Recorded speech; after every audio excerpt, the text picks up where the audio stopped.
berkembangnya teknologi informasi, sehingga mendorong terciptanya pemanfaatan media pembelajaran yang inovatif dan efisien. Dunia pendidikan semakin dipermudah dengan adanya kemajuan teknologi dan revolusi cepat. Ya, penggunaan teknologi informasi dan komunikasi sebagai alat belajar dikenal dengan istilah e-learning. Internet seperti media pembelajaran kuis, ya kan? Dengan contohnya, di sini tadi tentang quizzes. Quizzes ini digunakan dalam proses belajar dan pembelajaran untuk menghubungkan antara pendidik dan peserta didik. Ya, quizzes merupakan sebuah web berbentuk permainan yang digunakan untuk kegiatan pembelajaran online. Karena online ini berbahasa Inggris, harus dimiringkan ya, baik ya. Seperti quizzes juga dimiringkan. Proses pembelajaran online lagi miring yang dapat dimanfaatkan. Materi pembelajaran quizzes, di dalam quizzes dikatakan sudah ada materi dan seterusnya. Ini masih menjelaskan tentang bagaimana materi quizzes kan. Nah, kemudian quizzes ini diharapkan bisa menjadi bahan ajar dan efektif untuk membantu atau meningkatkan hasil belajar siswa. Jadi sudah disinggung di situ, dalam latar belakang itu sudah disinggung apa kegunaan media yang akan dia pakai nanti dalam penelitian, ya. Oke. Jadi sudah mulai nampak di sini.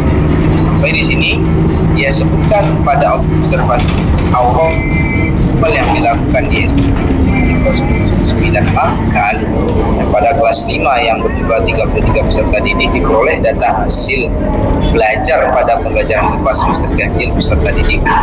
Nilainya besar dari 80, yang besar dari 80 hanya 1 orang, yang kecil besar dari 70 1 orang. Ya, peserta didik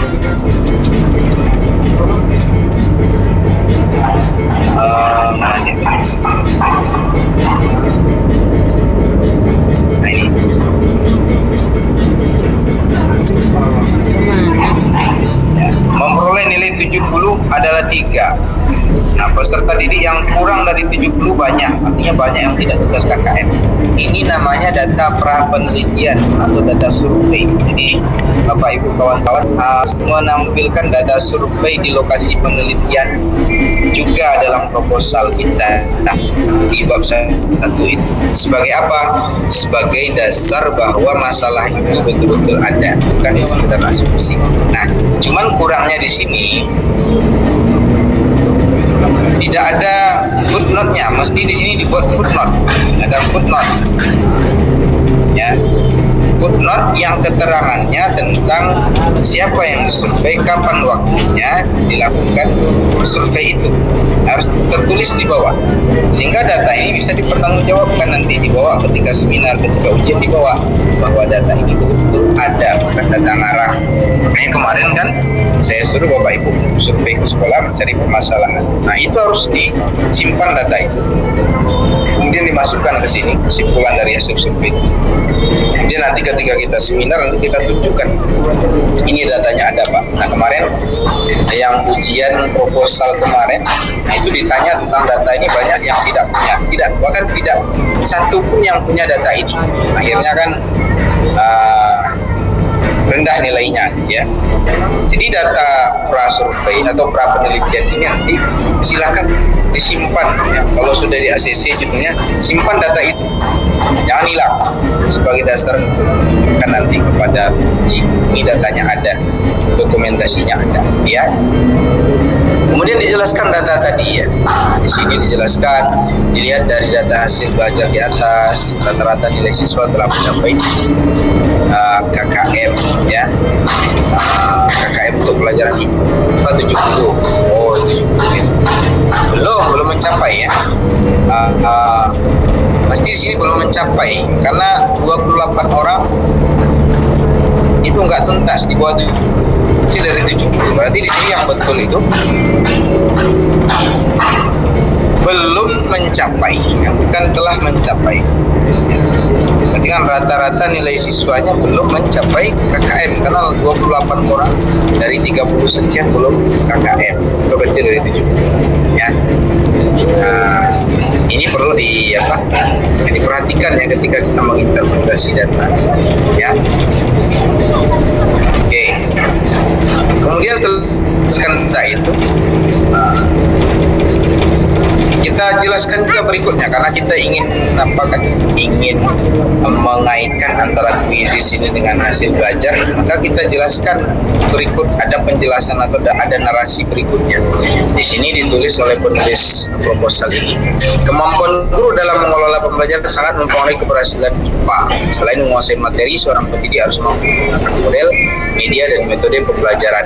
Oke, masih ingin mengarahkan tentang bahwa guru itu harus menggunakan metode. Di sini baru dia sampaikan ya, berdasarkan itu ya, karena guru tadi harus menggunakan metode supaya pembelajarannya meningkat, maka di sini ditegaskannya peneliti ingin mencoba menerapkan pembelajaran menggunakan aplikasi kuisis sebagai media pembelajaran dan menggunakan Chromebook sebagai alat bantunya. Apakah ada perbedaan yang signifikan antara pengajaran konvensional dan pengajaran media pembelajaran kuisis? Maksudnya, apakah dengan penggunaan kuisis ini nanti berpengaruh terhadap hasil belajar siswa? Oke, itu latar belakang masalah. Pak Tari, maaf ya. Pak, sebentar Pak. Tadi Chromebook tadi harus ditulis miring juga Pak? Ya, bahasa Inggris harus miring, sama ya. Nah, ini harus harus dimiringkan. Oke. Baik Pak, terima kasih Pak. Oke ya. Jadi semua bahasa asing ya, bahasa Arab, bahasa Oju, orang Oju, bahasa Minang kalau pakai bahasa Minang di sini. Karena ada beberapa penelitian yang bahasa Tangsel Pak.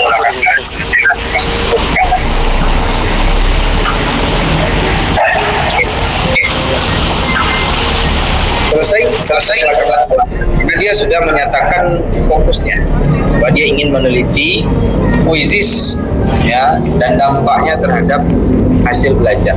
Setelah dia jelaskan panjang lebar tadi tentang, pertama dia jelaskan pembelajaran sekarang seperti apa ya, sesuai dengan perkembangan teknologi maka guru harus pandai menggunakan media pembelajaran berbasis teknologi ya.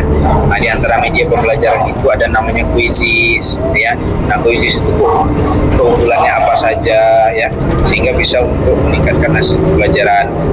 Kemudian dari survei dia sampaikan, dari survei di tempat penelitian disampaikan bahwa ada masalah-masalah terkait pembelajaran yang hasilnya rendah ya, sehingga dia tertarik untuk meneliti bagaimana penggunaan atau efektivitas penggunaan kuisis ini terhadap hasil belajar siswa. Ini alur sederhana penelitian kuantitatif yang menjelaskan hubungan antara satu variabel dengan variabel yang lain. Jadi kuncinya Bapak Ibu, di dalam penelitian kuantitatif harus terlihat di latar belakang masalahnya hubungan antara variabel X dan variabel Y-nya. Berdasarkan judul penelitian ini tadi, yang menjadi variabel X-nya berarti kuisis, karena kuisis itu yang mempengaruhi hasil belajar. Maka hasil belajar sebagai variabel Y. Dalam latar belakang masalah harus kita buat, harus kita nampakkan narasi tentang hubungan antara dua hal ini, sehingga orang memahami bahwa maksud kita itu adalah mencari tahu hubungan antara X dan Y ya. Kemudian penegasan istilah. Ini banyak kesalahan di sini. Untuk penegasan istilah, Bapak Ibu singkat saja, tidak usah panjang lebar, cukup satu paragraf. Kalau ini menurut penilaian saya terlalu panjang ya. Sebenarnya singkat saja. Dari menurut KBBI efektivitas adalah, sampaikan apa menurut KBBI, selesai. Apa harus kita panjang lebar? Catat ya, penegasan istilah itu singkat, tepat, padat ya. Ini terlalu panjang.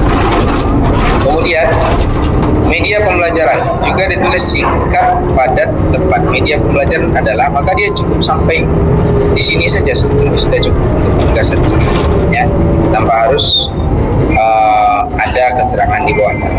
Nah, kemudian di sini penulis khilaf nampaknya ada body note di sini, nggak boleh. Apa ya? Ini saya merahkan body note.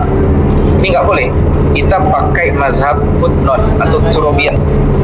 Jadi yang boleh itu footnote, bukan body note. Kalau ada muncul begini dalam skripsinya, ini tidak dibolehkan, pasti disalahkan. media kuisis itu apa, dijelaskan ya, satu paragraf saja. Kemudian hasil belajar apa, baru identifikasi masalah. Nah, ingat, identifikasi masalah ini adalah masalah-masalah yang kita temukan saat survei tadi. Ada 4 atau 5 poin masalah ya terkait hasil survei tadi kita sampaikan di sini. Misalnya di sini disebutkan masalahnya adalah siswa kurang memahami materi dengan baik dikarenakan penggunaan media pembelajaran belum digunakan secara optimal. Ini masalah.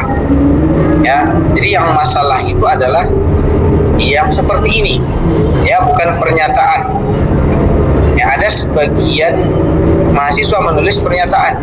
Misalnya dia buat penggunaan media kuisis sangat membantu dalam meningkatkan hasil belajar siswa. Itu bukan masalah. Itu namanya pernyataan. Kalau masalah itu betul-betul masalah yang kita buat, maka diambil dari permasalahan hasil survei. Ya, buat 5 masalah. Kemudian batasan masalah. Batasan masalah itu ya judul kita tadi, itu sudah batasan, sudah dibatasi. Ya, kalimatnya dengan batasan berdasarkan, bisa juga berdasarkan identifikasi masalah di atas, maka peneliti membatasi masalah penelitian ini pada efektivitas media pembelajaran kuisis terhadap hasil belajar IPA siswa kelas 5 titik-titik. Itu namanya batasan. Jadi judul yang Bapak Ibu ajukan sudah di ACC nanti gitu ya, itu sudah batasan. Kemudian rumusan masalah. Ya, di sini hanya dibuat satu rumusan masalah karena memang beliau hanya ingin mencari satu saja. Ya, yang ingin dia buktikan karena ini kuantitatif. Nah, karena rumusan masalahnya cuma satu, maka tidak perlu dibuat 2 paragraf. Langsung berdasarkan dari masalah di atas, berdasarkan batasan, masih berdasarkan batasan masalah. Nah, batasan kalimatnya begitu, dia saling berantai. Kalau yang sebelumnya berdasarkan identifikasi masalah, kalau yang sini berdasarkan batasan masalah di atas, maka dapat dirumuskan permasalahan penelitian ini adalah, itu kalimatnya, bagaimana efektivitas media pembelajaran kuisis terhadap hasil belajar siswa kelas 5 dan seterusnya. Dibuat lagi judulnya seperti batasan masalah ini, ya. Itu rumusan namanya. Ini untuk kuantitatif tidak apa-apa, satu saja cukup ini ya, karena dia nanti akan menjadi hipotesis.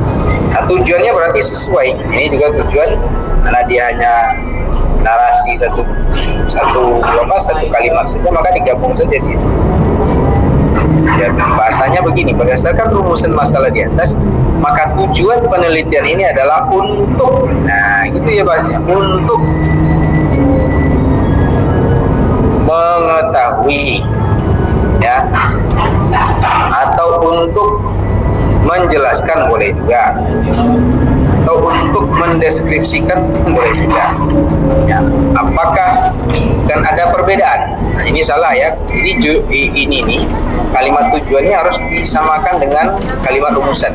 Berarti kalau di sana pakai efektivitas, berarti di sini kita samakan juga. Maka tujuan penelitiannya adalah untuk mengetahui apakah ada efektivitas, nah itu dia tuh, efektivitas penggunaan media kuisis terhadap hasil belajar IPA siswa kelas 6. Nah, itu aja urusannya. Kelas 5 ya, SD Negeri 009 Langkat. Mestinya begitu. Oke. Nah, sampai sini.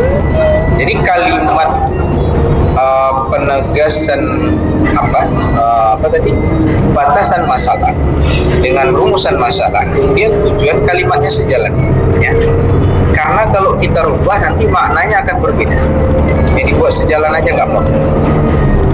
Oke, fokusnya adalah kembali ke tujuan. Kemudian manfaat ini ya, itu ada 2 ya. Pertama, ini sesuai dengan apa kita, manfaat itu ada 2. 1 ya, nah ini cara penulisannya begini, satunya itu di bawah ini, manfaat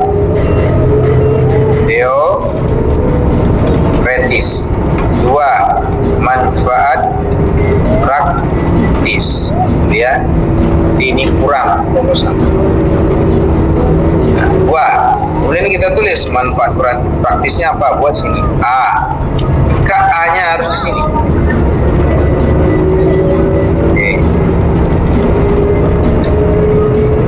Oke, masih B ya. Nah, ini biasanya mahasiswa itu banyak di sini kesalahannya ya. Tidak bisa mengatur ini. Nah, oke. Nah, A-nya di sini. Lihat posisinya Bapak Ibu ya. A-nya di sini. Baru di sini manfaat praktisnya apa? Bagi sekolah. Sekolah ini dibiasakan aja ya. Bukan tidak ditebalkan. Bagi sekolah, penelitian ini bermanfaat dan seterusnya. Wah, bagi apa lagi manfaat teoritis. Ya, teoritis langsung narasikan aja. Ini modelnya. Ya, cara menulisnya begini. Oke, jadi kita menulis, lihat patokannya ada di sini. Ini, nah ini kita atur manual. Jadi penelitian ini, nah, diharapkan mampu memberikan sumbangsi bagi keilmuan, misalnya apa? PGMI dalam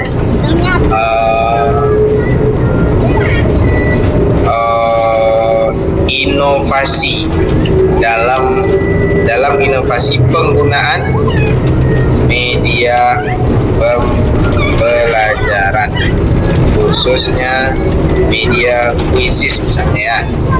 Nah, ini manfaat teoritis itu bagi keilmuan kita, kan bagi kita, bagi peneliti atau bagi sekolah itu namanya praktis. Kalau manfaat teoritis itu bagi keilmuan kita, apa manfaatnya?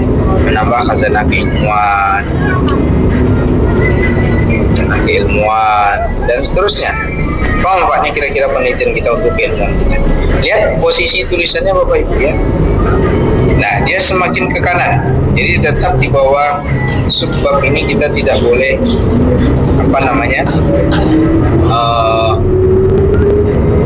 ada terusnya gitu. Kalau ditulis begini salah ya, karena dia terlalu ke kiri ya, tapi harus maksimal baris kedua itu sejajar judul subbab. Kemudian manfaat praktis baru A ya. Ini kita tidak kita tebalkan ya. Misalnya bagi guru. Nah, jelaskanlah bagi guru apa manfaatnya. Apa manfaatnya bagi guru? Bagi siswa, bagi sekolah, bagi apa lagi? Ya, bagi peneliti. Apa manfaat praktis? Nah, praktis itu maksudnya bisa diaplikasikan ya dari penelitian ini nanti berguna, misalnya bagi guru bisa menjadi rujukan tentang bagaimana menggunakan metode kuisis dalam pembelajaran, itu kan praktis. Oke, nah itu manfaat. Kemudian ada dua, ada teoritis, ada praktis sesuai dengan panduan kita. Kemudian selesai bab 1 sampai kita masuk bab 2. Bab 2 itu tentang teori. Ya, tata tulisnya juga begitu, samakan semua. Tadi di atas kan agak menjorok ke dalam 1 cm. Ya, 1 cm jarak dari pilu ini ke sini, 1 cm pilu ini sejajar ini. Itu harus sama juga. Nggak boleh di bab 1 jaraknya 1 cm, di sini kita buat setengah cm atau tidak berjarak misalnya seperti ini. Rata kiri rata kanan nggak boleh juga, dia harus berjarak. Ya. Ini perlu diperhatikan. Ini penulisan ini juga dia bertangga. Ya, A kajian teori, satunya sejajar dengan huruf utama subbab, kemudian baru ditulis judul subbab berikutnya, kemudian baru narasi. Nah, teori di bab 2 itu Bapak Ibu yang kita jelaskan adalah teori yang berkaitan dengan yang kita lihat variabel kita. Variabel kita tadi ada media kuisis, kemudian ada hasil penelitian. Berarti dua hal itu yang harus kita jelaskan di teori. Pertama tentang media kuisis.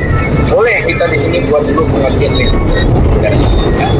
ya, pembelajaran itu apa dan terusnya kita jelaskan kan.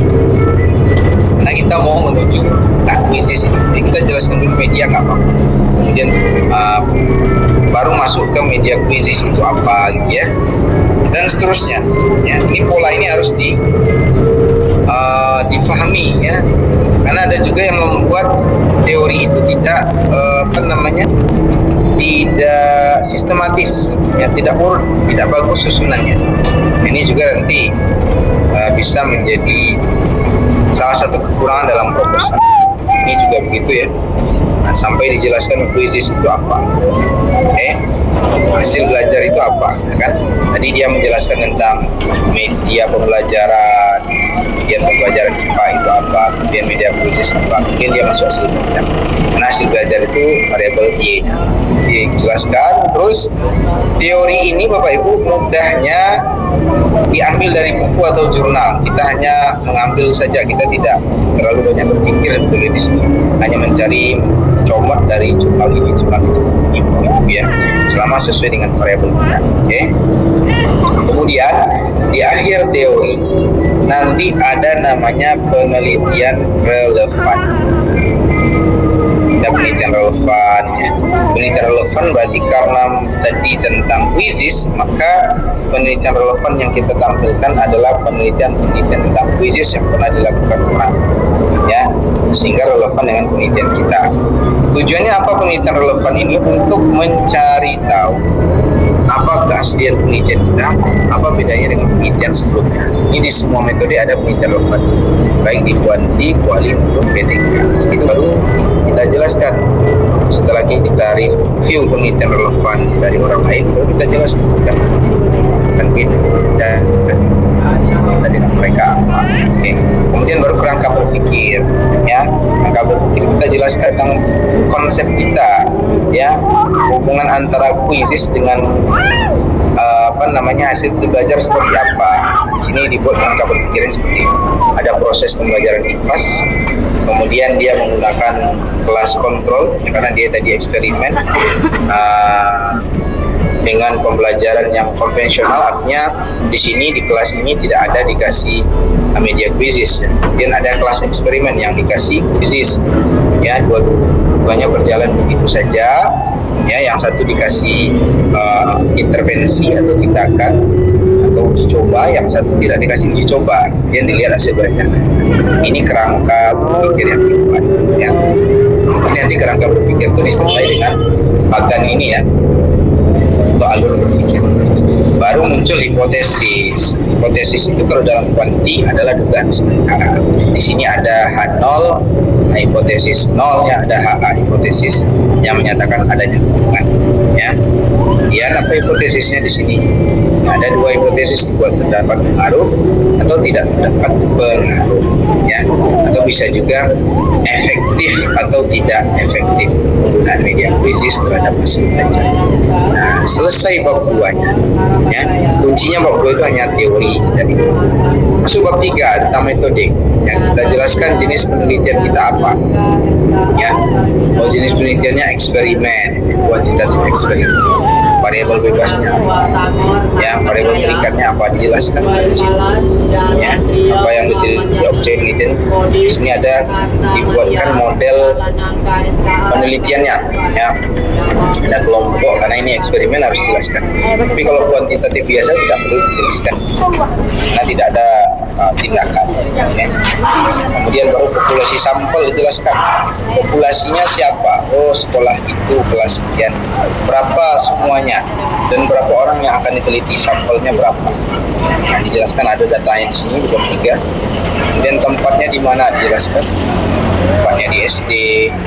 Kemudian SD berapa ya, di mana, kecamatan dan seterusnya dijelaskan. Kemudian variabel dan data, ada variabel bebas, ada variabel terikat ya. Kemudian prosedur penelitian ya, ada persiapan karena ini eksperimen maka ada prosedur penelitiannya. Kalau kuantitatif biasa tidak perlu. Kemudian teknik pengumpulan data pakai tes, ada tesnya karena dia meneliti hasil belajar, ada tes.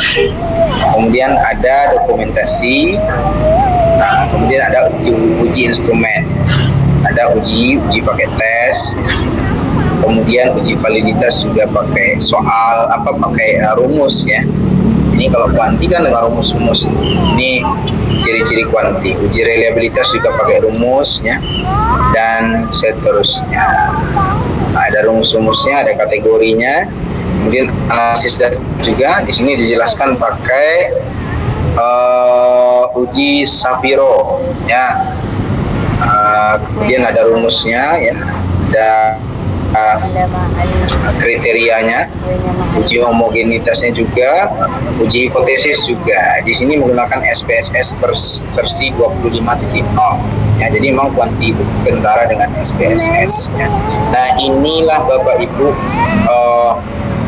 gambaran penelitian kuantitatif ya. Ini ada definisi operasional juga ya. Nanti setelah itu baru kita susun alat pengumpulan data. Nah, ini contoh penelitian kuantitatif. Sekarang kita lihat kualitatif. Nah, ini yang kualitatif. Nah, ini skripsi ya, sama ya, nanti kita lihat bab 1 sampai bab 3. Judul skripsinya adalah Implementasi Pendidikan Karakter pada Pembelajaran Tahfiz Al-Quran di SDT Tahfiz Al-Makki, Kubang Jaya, Kecamatan Sidoarjo. Ini kualitatif studi kasus. Nah, dia melihat sebuah program pembelajaran Al-Quran. Oke. Sekarang kita lihat bab 1. Nah, bab 1-nya. Sama secara umum diawali dengan kalimat-kalimat umum atau paragraf-paragraf umum ya. Pendidikan sangat penting bagi kehidupan manusia, dikarenakan pendidikan bermanfaat dan seorang itu bermartabat. Ini umum ya. Kemudian ada footnote di sini ya, mulai tulis footnote ini ya. Nah, tadi saya contohkan footnote jurnal ya. Sekarang footnote buku. Lihat nih Bapak Ibu. Footnote buku. Ini ya. Nah, oke, footnote buku dicatat ya, supaya tidak salah. Footnote buku yang pertama, nama. Kalau dia 2 orang, dibuat kedua-duanya. Kalau 3 orang juga dibuat ketiga-tiganya. Kalau lebih dari 3, dia dibuat 1 nama saja, nama orang pertama, kemudian DKK. Ya, di sini hanya 2 nama, dia buat 2 nama. Ya, Abdul Majid dan Dian Andayani, koma. Nah, judul bukunya dimiringkan, Pendidikan Karakter Perspektif Islam dimiringkan.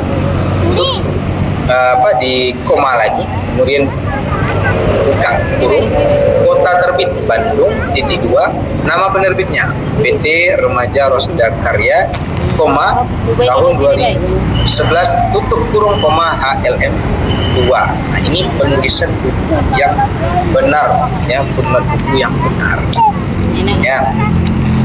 Nah, ini bedanya dengan jurnal. Kalau jurnal tadi judul artikelnya dimiringkan, yang tidak dimiringkan, tapi rumah jurnalnya dimiringkan. Kalau buku, judul bukunya dimiringkan, kemudian penerbitnya tidak dimiringkan. Ini bedanya ya, jangan sampai salah. Oke, kita kembali.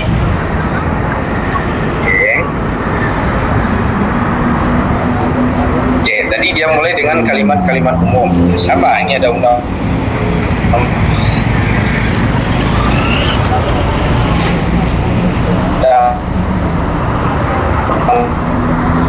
ikuti tipnya. Awalnya begitu.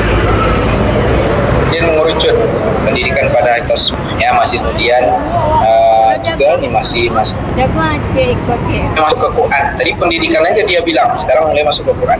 Kemendiknas mensinyalir penyebab krisis moral yang rapuh dan rapuhnya karakter bangsa karena terabaikannya pendidikan karakter. Tadi dia meneliti apa tentang pendidikan karakter kan? Variabelnya tentang pendidikan karakter dalam pendidikan Al-Quran. Oleh karena itu penguatan karakter di sekolah atau pendidikan karakter di sekolah sangat relevan dengan konteks sekarang. Mengembangkan karakter siswa untuk mengawal dan mendorong manusia sesuai dengan fitrahnya melalui program tahfiz Al-Quran. Nah, mulai mengerucut lagi dia bilang bahwa yang ingin dia bahas itu adalah tentang pendidikan karakter dalam pendidikan program tahfiz Quran, karena mengajarkan Al-Quran pada usia dini berarti menjaga fitrah akan tetap terjaga hingga dewasa ya. Baru mulai dia masuk melalui pembelajaran tahfiz Al-Quran meningkatkan keimanan dan ketakwaan. Hal yang menjadi kebutuhan mendasar siswa saat ini adalah penanaman karakter cinta Al-Quran supaya dalam perilakunya terlihat nilai-nilai Quran. Nilai Quran itu karakter semua. Dan mengerucut dia, sudah muncul di sini apa yang ingin dia teliti. Bagus kan alurnya? Kemudian dijelaskan tahfiz Quran itu adalah menghafal Quran. Allah telah menjanjikan dan seterusnya disebutkan keutamaan belajar Quran, apa yang terdapat dalam pembelajaran tahfiz itu ya. Kemudian disampaikan dari hasil observasinya pada tanggal 11 Januari 2023 di SDIT Tahfiz Al-Makki Kupang Jaya, pembelajaran Al-Quran ini adalah salah satu kurikulum sekolah yang mana jam pembelajaran Al-Quran lebih banyak dibandingkan pembelajaran umum. Jadi di sana lebih utama pembelajaran Quran, nanti lebih banyak waktu belajar Quran, sehingga dia tertarik meneliti di sini. Kemudian disebutkan juga di sini untuk karakter masih ada sebagian siswa yang kurang disiplin. Artinya walaupun belajar Quran, tapi yang namanya anak-anak ya ada yang kurang disiplin, kurang rasa tanggung jawab dan seterusnya.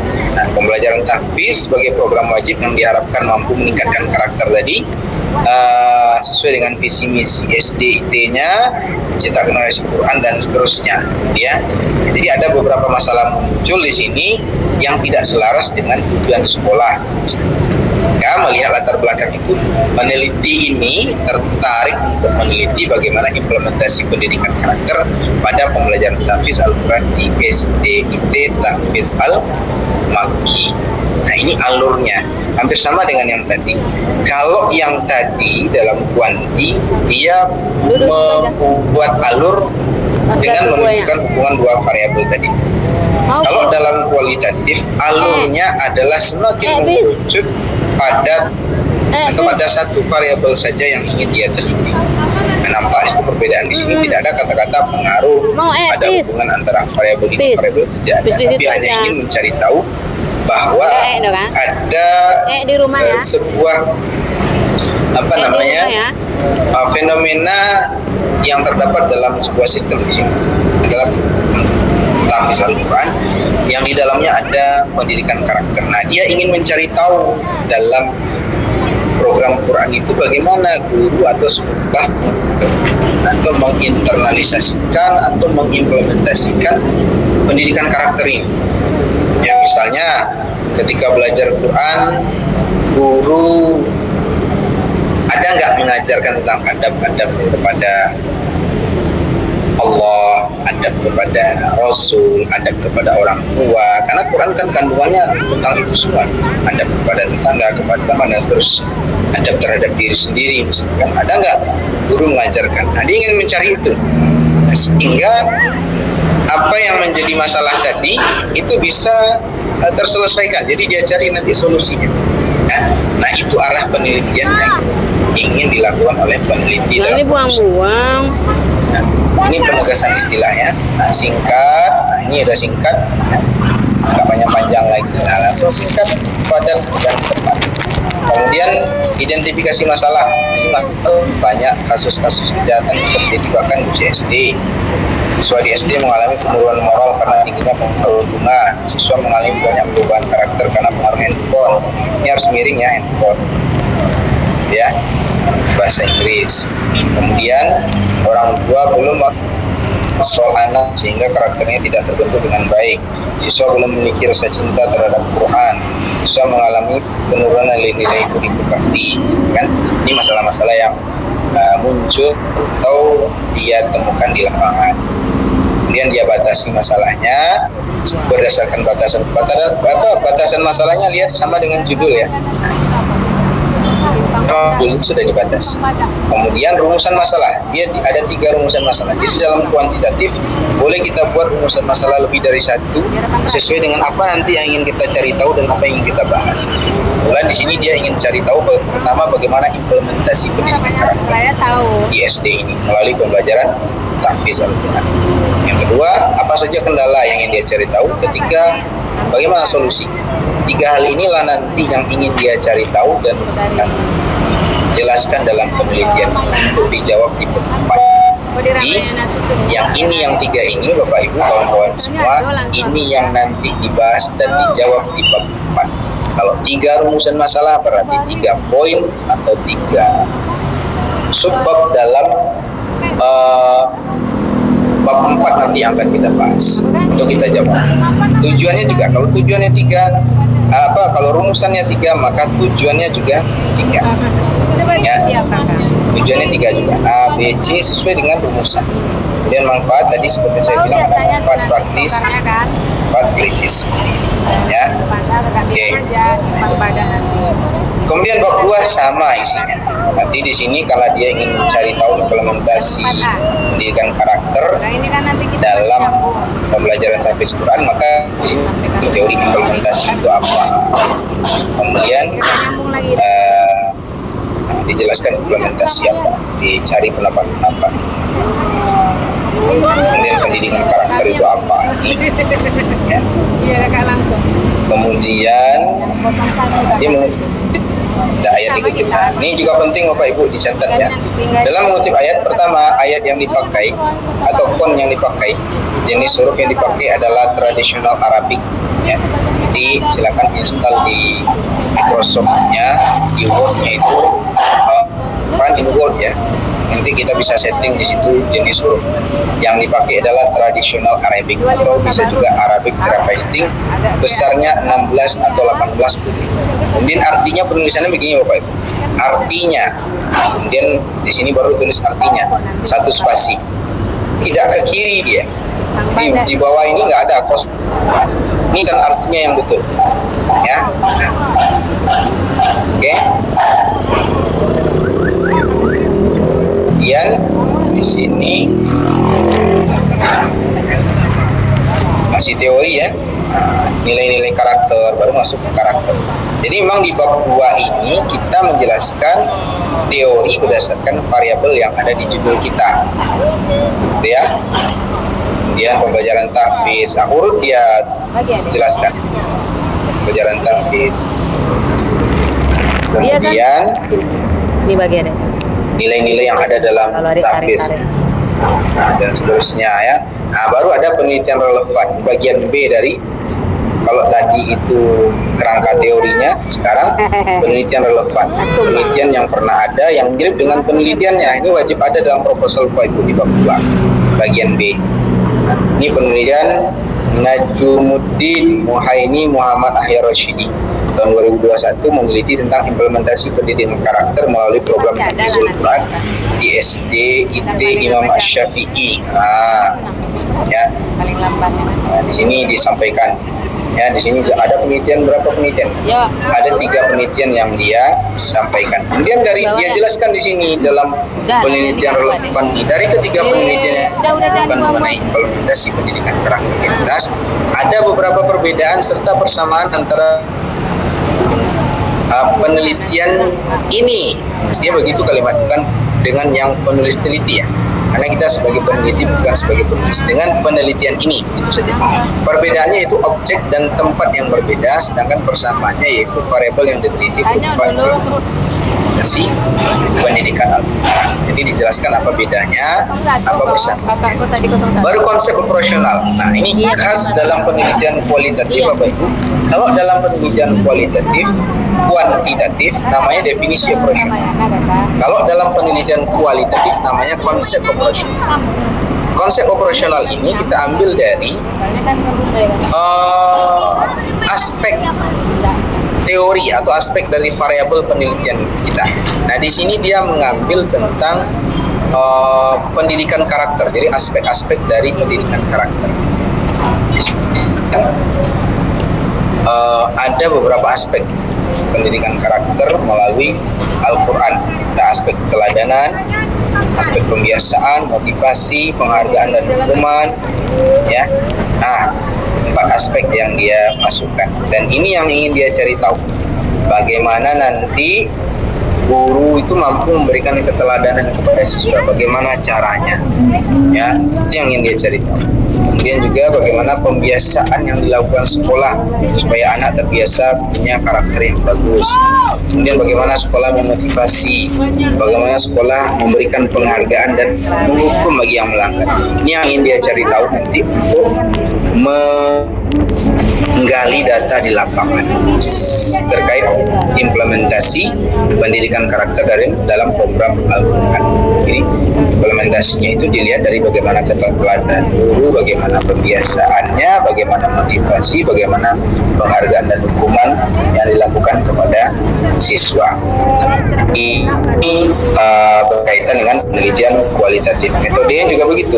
Jelaskan jenis metodenya adalah kualitatif, ya, penelitian lapangan atau field research yang diteliti SD ini, itu dijelaskan apanya yang diteliti, waktunya dijelaskan, lokasi dijelaskan, SDIT, waktunya kapan dibuat jelas. Dan di Oktober dijelaskan waktu. Informannya siapa dijelaskan di sini, informannya siapa saja, kemudian yang berhak menjadi informan siapa saja, ya dijelaskan di situ. Ini dibuat nama-namanya, ya, ada namanya ini, ada 6 orang namanya. Ada yang sebagai informan kunci dia guru tahfiz, ya, ada 2 orang kepala sekolah sebagai informasi tambahannya, wali kelas sebagai tambahan, ya, kemudian anak-anak didik sebagai tambahan untuk menyaksikan, memberikan saksi apakah 2 orang guru ini betul sesuai yang dia katakan dalam belajar, ya, itu dalam kualitatif begitu. Kemudian ada objek penelitian, berarti sesuai judul teknik pengumpulan data. Dalam kualitatif itu kita pakai observasi, nggak ada pakai tes-tes, ya. Kemudian pakai wawancara, nah ini, dan dokumentasi. Nggak ada tes-tes di situ. Tes itu hanya untuk kuanti dan PTK. Kemudian teknik analisis data itu ada reduksi data, kemudian penyajian data, kemudian ya. Nah, ini tentang kualitatif. Baik. Sekarang kita cek PTK. Kita agak mampu bikin Bapak Ibu, ya, nanti muasab. Ini PTK begini judulnya, penerapan metode imla dengan bantuan kartu huruf. Beda judulnya kan Bapak Ibu. Kalau tadi kuali implementasi, dia nggak ada kata-kata pengaruh atau penerapan. Ya, kalau kuanti tadi pengaruh, ya, atau efektivitas atau hubungan. Kalau PTK dia penerapan. Jadi langsung dia ingin menerapkan metode imla dengan bantuan kartu huruf hijaiyah untuk meningkatkan keterampilan menulis huruf hijaiyah pada siswa kelas 3. Dari judul ini bisa kita lihat bahwa masalahnya adalah bisa jadi penelitian ini dibuat guru di sekolah ini kesulitan dalam mengajarkan menulis huruf hijaiyah pada anak, sehingga peneliti ini mencoba mencari solusi dari imla, tapi dibantu dengan kartu huruf, gitu, ya. Mau pakai modifikasi sedikit. Sekarang kita lihat proposal. Nah, ini saya tanda, ya. Ini saya jelaskan juga sedikit. Oke, teknisnya masih seperti tadi. Awal-awal ini kata yang bahasa Inggris dimiringkan, Allah Subhanahu wa Ta'ala itu miring, ya. Kemudian Al-Quran itu penulisannya Bapak Ibu dicatat, kalau di awal huruf A-nya besar, kalau di tengah A-nya kecil, ya. Konsisten, nggak boleh berubah-ubah, ya.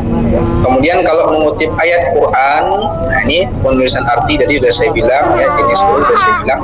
Kemudian adabnya ketika kita menulis Quran, kita harus cantumkan tafsirnya, karena kita sebagai peneliti, kita bukan ahli tafsir, ya, kita bukan ahli tafsir, maka kita kutip pendapat ulama tentang tafsir ayat tersebut yang relevan dengan apa yang akan kita teliti. Di sini dikutip tafsir Ibnu Katsir, ya. Oke. Kemudian makin mengerucut dia, ya. Di sini disebutkan kolam itu berkaitan dengan menulis, membaca dan seterusnya alat. Jadi dia awali begitu. Nah, kemudian yang mengerucut, pendidikan baca tulis Al-Quran merupakan bagian dari tujuan pendidikan SDM. Mulai masuk dia ke menulis Al-Quran. Yang di awal dia berbicara tentang hal umum, boleh masuk menulis. Begitulah menyusun proposal. Harus pandai kita membuat tulisan itu menjadi urut dan menarik dibaca.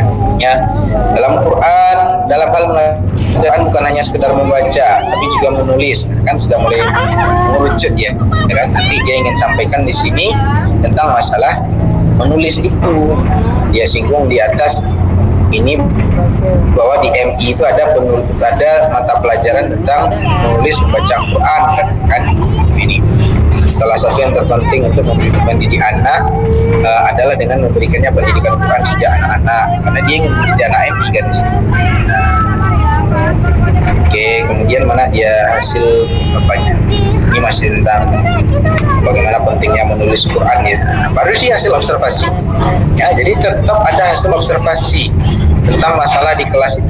Dari observasi awal yang dilakukan penulis, bahasanya sih bukan penulis lagi, nanti diganti peneliti terhadap peserta di kelas 3 kebanyakan masih keliru dalam menulis huruf jaiyah. Ya, seperti kurangnya pengetahuan tentang keterampilan huruf jaiyah, faktor latar belakang siswa yang beragam, beberapa siswa yang belum memiliki pengalaman atau pemahaman tentang cara penulisan huruf jaiyah. Hasil prestasi siswa dalam keterampilan menulis huruf jaiyah rata-rata mendapat nilai rendah. Jadi di sini kan masalahnya anak didiknya susah dalam menulis huruf jaiyah. Dari masalah di atas, PTKN ciri khas perlu suatu metode. Nah, jadi kita sampaikan masalah tadi perlu solusi dalam PTK harus begitu. Ya, di sini dia kan metode pembelajaran diterapkan, maka dia buat solusi suatu metode pembelajaran yang agar siswa dapat suatu dan merasa senang sehingga yang merupakan sukses. Dia akan berdasarkan temuan tersebut memiliki kelas-kelas sebagai subjek ditetapkan. Itu pada mata pelajaran pelajaran Qurannya dengan memilih metode imla, tapi menggunakan kartu dia inovasi sedikit. Ya, nah udah disampaikan di situ metode yang dia gunakan. Dan dia sampaikan di situ solusi yang ingin dia tawarkan untuk menyelesaikan masalah tersebut. Baru dia tegaskan di sini juga. Tetap di akhir itu ada penegasan. Ya, harapan metode imla dengan bantuan kartu huruf hijaiyah untuk meningkatkan keterampilan menulis huruf hijaiyah pada siswa kelas 3 MI Darul Ulum, gitu ya. Nah, kemudian bagian berikutnya penegasan sampai manfaat sama ya berbeda dengan penelitian kuali dan kuanti. Yang beda nanti di bab 2. Saya sampaikan ke bab 2 kalau awalnya sama, yang ngutip teori sama, caranya sama dengan yang tadi. Yang beda itu di bagian belakang. Di penelitian PTK ada namanya kerangka berpikir. Nah ini. Jadi sama dengan penelitian eksperimen tadi dibuat. Di kerangka berpikirnya dibuat seperti ada kondisi awalnya itu guru belum menerapkan metode imla dalam pelajaran.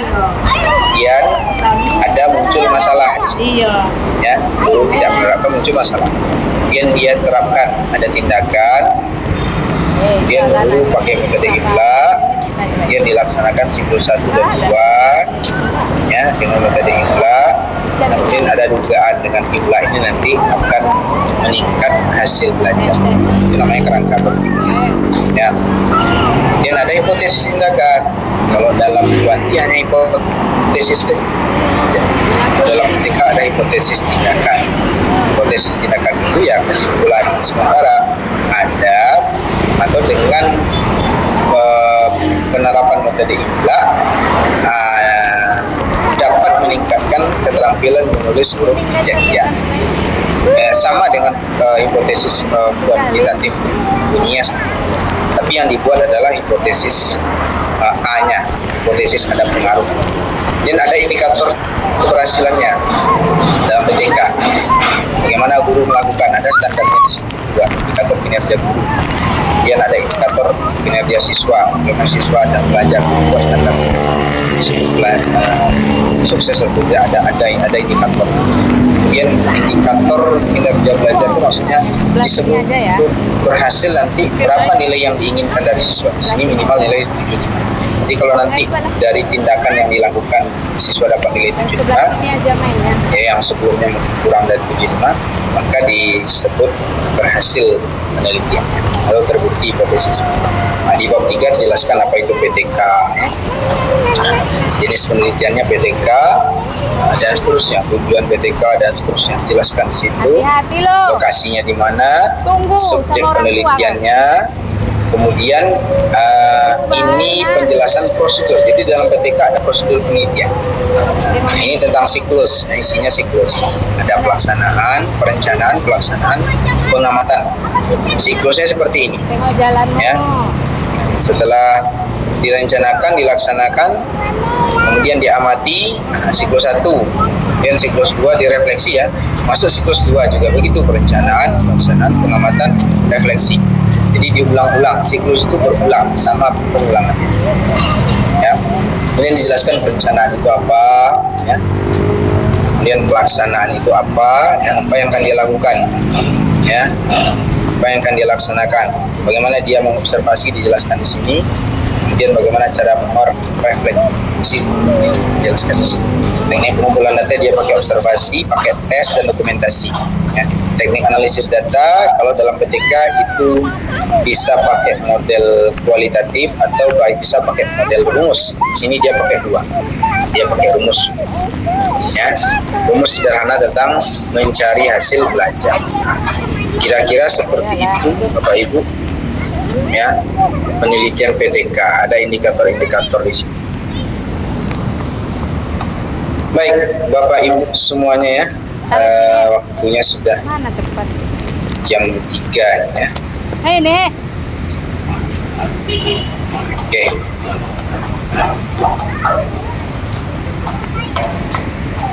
Mungkin ada pertanyaan, silakan ya.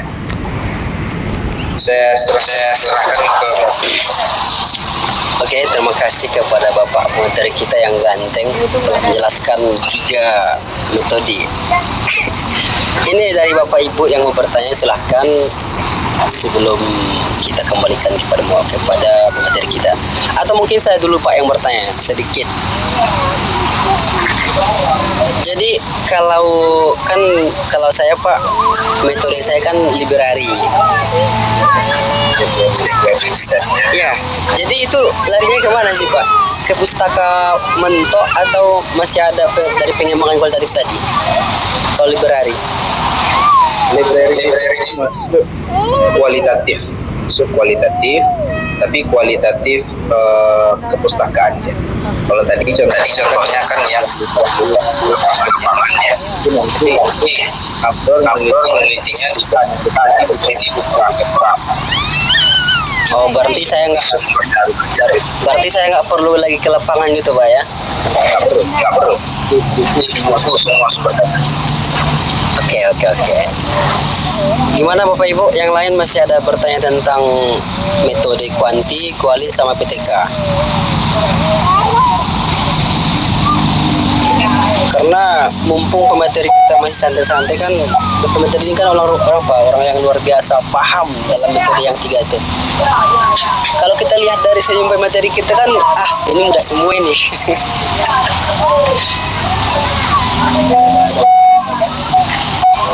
Ini tadi Bang Adi ada bertanya, Bang Adi. Iya. Ada bertanya Abang? Terus sebenarnya banyak mau ditanyakan. Cuma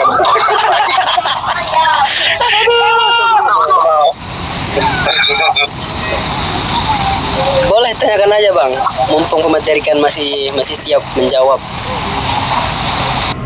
baik, terima kasih Mas Abror yang ganteng. Begini, saya tuh kan masih bingung di eksperimen tuh ada beberapa macam gitu Ustaz. Cuman yang Ustaz ketahui dari kuantitatif yang tadi itu Ustaz, itu ngarahnya kemana tuh Ustaz? Saya tuh bingungnya itu di kuasi kah atau ini di kuasi atau ini di eksperimen biasa atau gimana tuh Ustaz? Dari kuantitatif yang Ustaz baca tadi tuh Ustaz. Ya, baik. Jadi dari proposal tadi Pak Adi yang settingnya eksperimen itu ya. Itu sebetulnya bisa true eksperimen atau eksperimen murni. Di eksperimen itu secara umum dibagi dua, ada true eksperimen, ada quasi eksperimen. Ya, kalau true eksperimen itu biasanya dia menggunakan dua kelompok penelitian, kedua kelompok subjek penelitian. Yang satu kelompoknya diberi intervensi atau tindakan yang direkayasa, yang satu itu yang dibiarkan secara natural. Nah, itu bisa jadi true eksperimen. Ya. Karena kecil kemungkinan dipengaruhi oleh variabel-variabel lain atau yang kita sebut dengan variabel tunggal. Nah, atau jenis kedua ada namanya quasi eksperimen. Quasi eksperimen itu biasanya model PTK itu bisa masuk quasi eksperimen. Dia hanya pakai satu kelompok saja, ya. Kemudian kontrolnya tidak terlalu ketat, ya. Kemudian ya kemungkinan ada bias-bias yang lain, misalnya kan, sehingga dia tidak murni eksperimen, ya. Mungkin kadar variabel pengganggunya, biasnya itu masih tinggi, sehingga maksudnya kuasi eksperimen, agak semi eksperimen lah, bukan eksperimen betulan tapi semi, ya. Di sini kan Semi itu ya mau berbahagia. ya tidak asli, bahasanya begitu, tidak asli eksperimen. Kalau yang asli eksperimen itu memang nanti hasilnya itu dipastikan, ya, kemungkinan besar itu betul-betul dipengaruhi oleh apa yang kita lakukan, bukan variabel lain. Kalau PTK itu atau model satu kelompok subjek saja kan bisa jadi dipengaruhi oleh variabel yang lain, ya. Gitu. Kalau Pak Adi kemarin kan masalahnya subjek eksperimennya itu sudah, atau subjek yang diintervensi itu sudah dilakukan kemarin kan, sudah berjalan kemarin kan, gitu. Iya Ustaz. Ya, kalau sudah berjalan kemarin kan pilihannya ada dua, tetap pada itu, ya, yang sudah berjalan itu, atau cari kelompok baru. Nah, kalau mencari kelompok baru artinya kelas yang lain yang belum ada diterapkan, itu masuk true eksperimen, ya. Oh gitu Ustaz. Berarti makalah proposal yang tadi itu hampir ke true eksperimen berarti Ustaz? Iya, karena Berarti dia kalau begitu berarti cari kelas baru yang memang betul-betul belum ada. Oh gitu. kedua kelompok itu belum. Misal kalau Pak Adi ngajar di kelas 5, sebelumnya sudah dapat kan, berarti Pak Adi teliti di kelas 6 atau kelas 3 yang belum dapat kan. Nah, yang kelasnya kan paralel kan. Iya betul. Nah, ini ada dua kelas, benar, kelas A dan B. Kelas A kita kasih intervensi, kelas B kita biarkan dengan gurunya apa adanya seperti biasa. Yang sebelumnya dua kelompok ini sama-sama belum dapat media itu, maka bisa jadi true eksperimen. Nah, kita bisa pastikan bahwa memang karena intervensi kita ada perubahan. Terus Ustaz, kalau misalnya true eksperimen itu dari langkah-langkah yang sudah dibuat dalam proposal tadi itu ada nggak yang perlu oh ini nggak perlu nih, terus oh ini harus dihapus, ini diganti dengan seperti ini, ada nggak Ustaz? Oh ya, itu nanti mungkin detail kita bicarakan saat bimbingan. cek betul nanti. Tadi kan hanya sebagai gambaran saja. Iya Ustaz. Baik Ustaz, terima kasih Ustaz. Oke, Pak. Yang lain mungkin ada, silakan. Ya, yang lain yang mau bertanya lagi masalah metode tadi, atau mungkin masih ada yang bingung masalah metode yang 3 itu, bisa tanyakan. Misalnya, apakah judul kita nanti berpengaruh kepada metode? Ya Pak ya? Ya. Atau mungkin bisa Bapak sedikit menjelaskan kembali masalah judul tuh pengaruhnya ke metode kita? Karena kan masih banyak juga Pak yang bingung tuh, dia begini tapi pengaruhnya lain lagi tuh ke metode. Oke, baik. Jadi sebetulnya Bapak Ibu ya, sebelum mengajukan judul kita harus pahami dulu kita mau pakai metode apa. Kalau kita sudah memilih kita mau pakai metode apa, karena nanti judul yang kita buat itu harus kita pahami. Misalnya saya ingin meneliti dengan menggunakan metode kualitatif, ya. Maka judul yang saya buat ya judul-judul kualitatif, ya, seperti contoh-contoh